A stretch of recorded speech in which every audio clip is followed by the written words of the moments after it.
मुंहिंजो नालो मुज़मिल आहे ऐं सजाद कॉलोनी मां तव्हां सां मुताबिलो कंदुसि ऐं वार्ड नंबर 4 जेकॾहिं जिथे हिते 3 ॾींहंनि खां वठी लाॻी थो जॾहिं मींहुं वसे थो त असांखे तमामु घणी ॾुखियाई पेश अचे थी छाकाणि त नेकाल मौजूदु न आहे।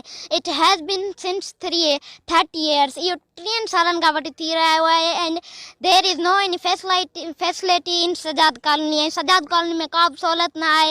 Just few years there is no any drainage system ऐं हिते को इंतज़ाम न आहे, को बि नेकाल जो इंतज़ाम न आहे। उन करे we request to the CM of Sindh that he must pay his duty. असां CM ऑफ सिंध खे असां अपील कयूं था तूं पंहिंजो घटि में घटि पंहिंजूं ड्यूटियूं निभाइनि ऐं इहा बेशक असां चऊं था त इहा उन जी कमु न आहे पर he must says his counsellors or chairmans that they must pay their duties ऐं हिन खे पंहिंजे काउंसलर ऐं चेयरमैन खे चवणु घुरिजे त छाकाणि त उन्हनि खे पंहिंजी ड्यूटियूं संभाल घुरिजनि। Because of that since 3 days it has been raining 3 ॾींहंनि खां वठी लाॻी थो मींहुं वसी रहियो आहे। There is no any drainage system को बि नेकाल जो निज़ाम न आहे। That's why we are here उन करे असां हिते आहियूं। we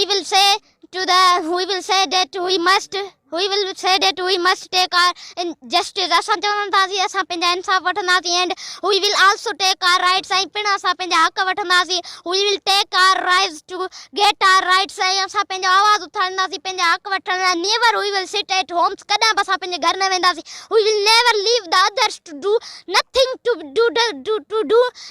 with us ऐं असां उन्हनि खे कॾहिं बि न छॾींदासीं असां सां ग़लति थियनि छाकाणि त we are the voter, we are the councillors, we are the members of People's Party असां People's Party जा मेंबर आहियूं and every People's Party is member must give his right ऐं People's Party जे मेंबर खे पंहिंजा हक़ ॾिना वञनि छाकाणि त उहे पंहिंजो क़ीमती वोट अदा कनि था। जेकॾहिं उन्हनि खे वोटुनि जी ज़रूरत न आहे त उहे मेंबर्स खे चवनि था वञी पंहिंजो घरु मेंबर्स हू पाण लेबर यानी की मज़ूर उहो पाण ई मज़ूरी करे के पैसा कमाए सघनि था। उन्हनि खे कंहिं बि किस्त जी ज़रूरत न आहे पर असां चऊं था जेकॾहिं असां मेंबर्स आहियूं उन करे असां चऊं था असांखे पंहिंजा हक़ ॾिना वञनि ऐं असां इंसाफ़ वठंदासीं।